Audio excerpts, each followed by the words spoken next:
Hello guys, good morning. So time out muna tayo sa workout natin. Ah, Magluluto ako ngayon, magpo-food trip ako ngayon kasi wala na akong calorie deficit. So kakain tayo ng maramihan. So yung lulutuin ko pala ngayon ay ginataang yellowfin tuna. Tapos nilagyan ko lang ng mga gulay. Yung ginamit ko pala ng gata ay kuko mama. Bikini man. So pwede naman gisahin mo muna yung gulay. Yung gulay pala na nilagay ko dito ay kalabasa, tapos sitaw, tapos pichay. Merong pichay. So, siyempre, lagyan natin ng lemongrass or tanglad para mabango. Pero mabango na yun yung ginisa ko yung mga ricados niya. Merong yun, luya, mabango na rin. Tapos sibuyas, bawang.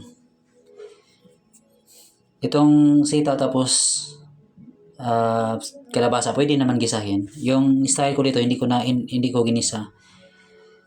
Sinabay ko na sa gata para maiba naman. So, palulutuin lang natin ng konti yung kalabasa. Yung sitaw, lang to, madali lang yung maluto. Huli lang natin yung pichay kasi madali lang yung maluto yung pichay. So, okay na, medyo na yung kalabasa niya, pag medyo may yellow-yellow na tong kalabasa, yung sabaw niya, napakasarap nito. So, ilagay ko na yung tuna, yellowfin tuna.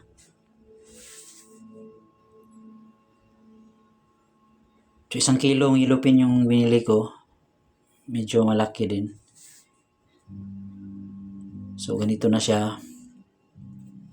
So, yung amoy niya, sa amoy pa lang parang masarap na. So, lagyan natin ng sili para medyo maanghang konti. 1 sili lang yan yung natira doon sa lalagyan ng mga ricados. Tapos, lagay na natin yung pichay para pang finishing na tong pang last tong pichay kasi madali naman to maluto. So, ang laki ng mga pichay na nabili ko. Sobrang masustansya to. May pichay na. Tapos ito, luto na yung pichay. So, yung gagawin natin ay lagyan natin siya ng sprinkles.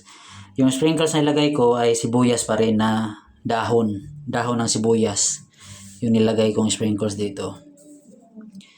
Ito, lagyan na natin ng sibuyas na sprinkles. Ito.